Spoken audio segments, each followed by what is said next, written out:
सभी भाइयों को सत श्री अकाल, नमस्ते, राम राम, अस्सलाम वालेकुम। मेरे दोस्तों, ये बिल्कुल सच्ची घटना है कर्नाटक प्रदेश की राजधानी बेंगलुरु की। यहाँ पे एक व्यक्ति जिसका नाम साहिल, वो एक मल्टीनेशनल कंपनी में जॉब किया करता था और कंपनी वाले उसको मुंबई किसी दूसरी कंपनी के काम से भेजते हैं कि आपको यहाँ जाना है। और उसकी शादी को कुल 1.5 से 2 महीने हुए थे, नई शादी हुई थी, लेकिन कंपनी का काम था, वो मना भी नहीं कर सका। अपनी तैयारी शुरू करता है जाने की, सामान पैक करते करते वाइफ से कहता है कि मैं भी जल्दी तुम्हें वहाँ बुला लूँगा, तुम परेशान ना होना। तो वो कहती है नहीं नहीं, ऐसी कोई बात नहीं, आप काम से जा रहे हैं, वहाँ पहुँच के मुझे फ़ोन कीजिएगा। जब वो मुंबई पहुँच जाता है, मुंबई पहुँच के हर दूसरे दिन रोज़ अपनी वाइफ से बात करा करता था कि आज मैं ये कर रहा हूँ, आज मैं ये कर रहा हूँ।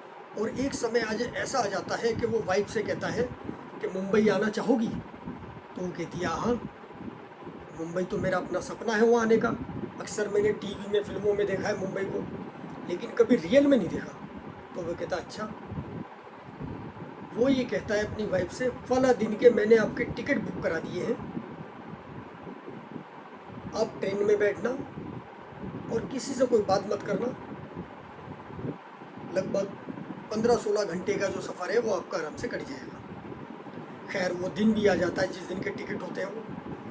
वो लड़की जो है अपना सामान पैक करके रेलवे स्टेशन पर पहुंच जाती है। रेलवे स्टेशन पे वो अपनी बर्थ देखती है, सीट देखती है, जो सीट होती है उसकी, वहाँ पे जाके टिकट के मुताबिक बैठ जाती है और सबसे पहला फ़ोन करती है अपने पति को। हाँ जी, मैं ऐसे ऐसे ट्रेन में बैठ गई हूँ, अब ज़्यादा इंतज़ार मत करना, मैं लगभग इतने समय में पहुँच जाऊँगी। तो उसका पति कहता है नहीं नहीं, मुझे कोई घबराने की बात नहीं है, लेकिन तुम ध्यान से कि कोई भी सामान रेलवे स्टेशन पे आपको कुछ खिलाए या बात करने की कोशिश करे तो बात मत करना। उसके बाद में फिर अपने सास ससुर को फ़ोन करती है कि जी मम्मी पापा, मैं जो है ट्रेन में बैठ गई हूँ और ट्रेन अब यहाँ से चल दी है। खैर साहब, लगभग 101 किलोमीटर का सफ़र होने के बाद उसके सामने सीट पर 2 आदमी बैठे होते हैं। वो आपस में एक दूसरे से बात करके जान पहचान बढ़ाते हैं कि जी आप कहाँ से और आप कहाँ से, बातचीत करते करते फिर वो सामान खाते हैं। सामान खाने के बाद वो उस लेडीज़ की तरफ बढ़ाते हैं। लेडीज़ मना कर देती है, वो कहते हैं कोई बात नहीं। फिर थोड़ी देर बाद फिर बातचीत शुरू करते हैं। देखिए, रेलवे का लंबा सफ़र अगर होता है तो अक्सर मैंने देखा है कि अनजान लोगों से दोस्ती यूं ही हो जाती है। अब बातचीत करते करते करते करते उन्होंने इतना पूछ लिया कि बहन आप कहाँ से आई हो? तो वो बताती है हम बेंगलुरु से आए हैं और कहाँ जाना है, हमको मुंबई जाना है। ऐसे ऐसे हमारे शौहर एक मल्टीनेशनल कंपनी में जॉब करते हैं। वो कहते हैं कोई बात नहीं बहन, बिल्कुल भी परेशान मत होना, किसी भी तरीके की कोई भी दिक्कत हो आप हमसे कह देना। उन दोनों आदमियों ने उस लड़की का पूरा भरोसा जीत लिया। अब वो अपना टिफ़िन खोलती है कुछ खाने के लिए, जैसी जाती है वो सोचती है जब इन्होंने मुझसे पूछा लाओ मैं भी इनसे पूछ लूँ। उन्हें खाने को देती है तो वो उसमें से थोड़ा सा निकाल के खा लेते हैं। खाना खाने के बाद फिर वो फ़ोन करती है, ये सुनते हो, अब सफ़र कुल 200 किलोमीटर का रह गया, अब मैं तुम्हारे पास बहुत जल्दी आने वाली हूँ। वो ये कहता है कोई बात नहीं, रेलवे स्टेशन पे आपकी ट्रेन के आने से पहले वहाँ मैं पहुँचूँगा। अब वो दोनों आदमी रास्ते में उतरते हैं और लेडीज़ से पूछते हैं आप चाय पियोगी? वो ये कहती है नहीं भाई, मैं चाय नहीं पीती हूँ और ना ही पीऊँगी। लेकिन वो दोनों चाय लेके आते 3 कप, तो वो खुद होते हैं और एक लेडीज़ के लिए। अब वो उससे जिद करते हैं, नहीं दीदी ले लो ले लो ले लो। खैर वो बेचारी पी लेती है। उसका चाय पीना इतना गजब हुआ, उसकी जब आँख खुली तो एक टैक्सी में आँख खुली। टैक्सी में वो क्या देखती है, 2 वो आदमी, नशे में होती है वो, और एक आदमी कार चला रहा है बड़ी तेज स्पीड पे।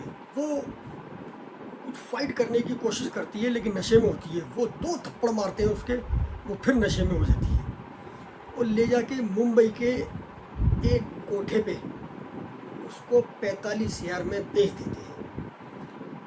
जब वो पूरे होश में आती है, चीखती है, चिल्लाती है, आप जानते ही हो मेरे दोस्तों कोठे पे कैसा व्यवहार किया जाता है।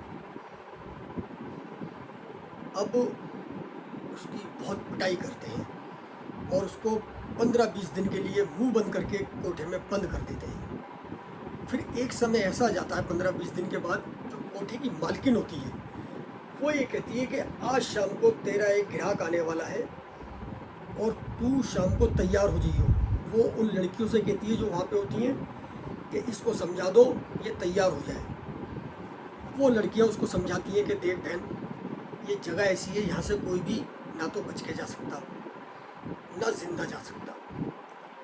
जो ये कहती है वैसे कर तू, तेरे आगे कोई रास्ता नहीं है। उसे तैयार कर देती हैं, सवार देती हैं।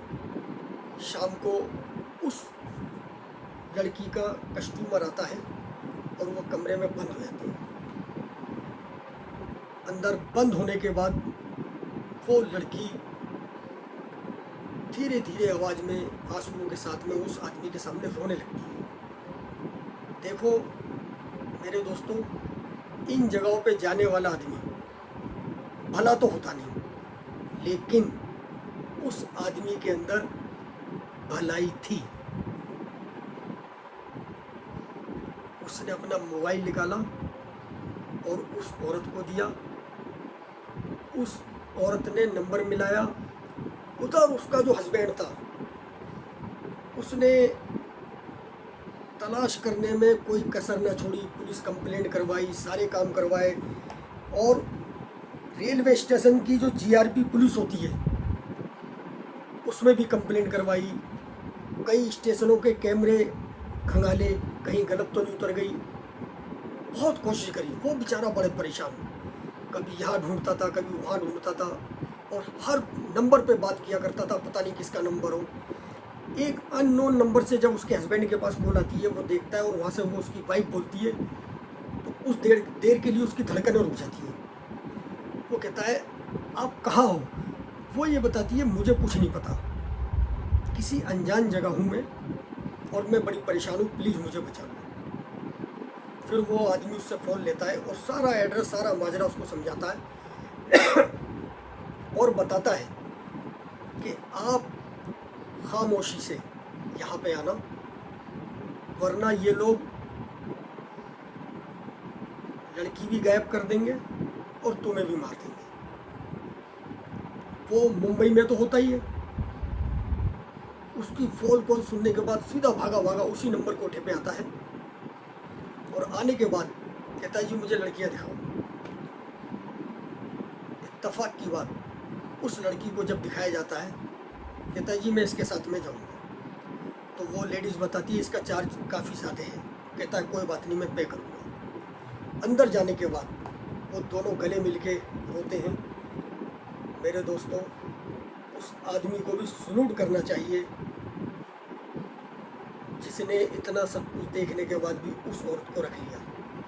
अक्सर हमारा समाज आदमी की गलतियों को माफ़ कर देता है, लेकिन औरत की गलतियों को माफ़ नहीं करता। सलूट करना चाहिए उस आदमी को। अंदर पहुंचने के बाद वो लड़का काफ़ी दिमाग लगाता है, सोचता है क्या करूं, कैसे करूं, मैं इस लड़की को कैसे लेके जाऊं, क्या करूं।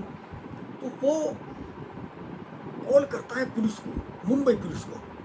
वो पूरी घटनाक्रम बताता है, ऐसे ऐसे मैंने कंप्लेंट कराई है, मेरी वाइफ है, ये है, इस तरीके से कोठे पे उसे 45,000 रुपये में बेच दिया गया है और प्लीज़ आप मेरी मदद कीजिए।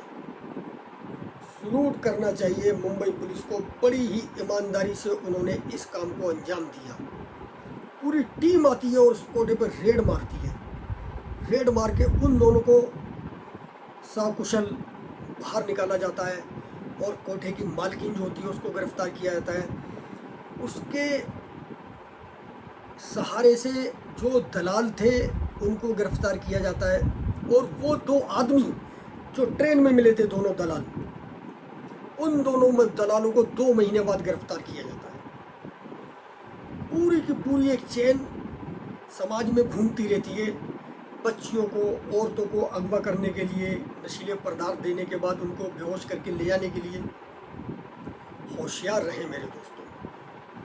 सलूट करता हूँ उस आदमी को भी जिसने ये इस आदमी की मदद करी, उस औरत की मदद करी। और मुंबई पुलिस को तो सलूट बनता है मेरे दोस्तों। इन लोगों ने उन दोनों मियाँ बीवियों को वहाँ से बेंगलोर भेजा और उन पे कानूनी कार्रवाई करी, कोठे को सील करा और सबको हवालात में भेज दिया।